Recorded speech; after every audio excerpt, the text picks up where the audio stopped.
So one of the really cool research projects we've been involved in is actually one of my sort of most recent ones that's just been published at the moment.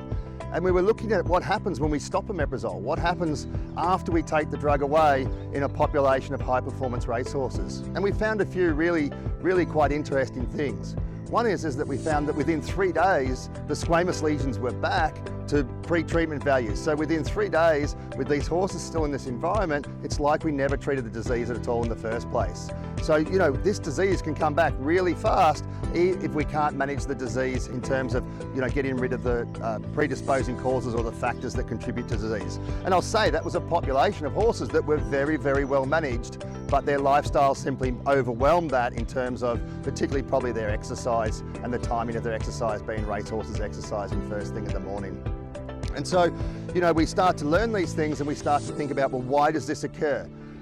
It could be to do with their environment or are other things going on. And one of the big questions that's been around for omeprazole for probably 5 or 10 years now is whether we need to taper omeprazole, whether we need to reduce omeprazole over time, or what's happening in terms of omeprazole and acid production. And we know that when we give omeprazole, we stop acid production, and the body's response to that is to make more gastrin. And gastrin's the signal to make more acid. So what happens is when we stop the omeprazole, we've got this really big signal and we get a bounce. We get a bounce of acid production that we call rebound gastric hyperacidity.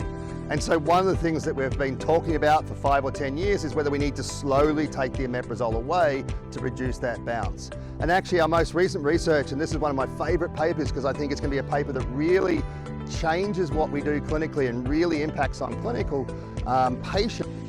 Really, there's no need to taper omeprazole. There's no benefit to a slow withdrawal of omeprazole in the horse. And so we can stop omeprazole quickly and not worry overly about the recurrence of disease beyond that initial period. And so that has the potential to save owners around the world hundreds and hundreds of dollars in unnecessarily prolonged treatment with unnecessary tapering courses. But we do need to think about what happens in that very short window as we come off. We know that there is likely a bounce that happens, albeit probably in the first 24 to 48 hours. And so we want to make sure that in that 24, 48 hours after our last dose of omeprazole, that we reduce all the risk factors as best we can. In very simple terms, that means we need to rest the horse. So if we're competing a horse over a weekend and it gets its last dose of omeprazole on Sunday at competition, the horse needs Monday off, needs a day of complete rest to make sure that we're not splashing acid around the stomach. It means we need to make sure there's plenty of hay in that horse's stomach to really maximize that normal buffering and protective mechanisms. So where does GastroAID Recovery fit into this? We've got a stage where we've got the horse on treatment with a pharmaceutical, and our goal is to have this horse with long-term management and manage the disease.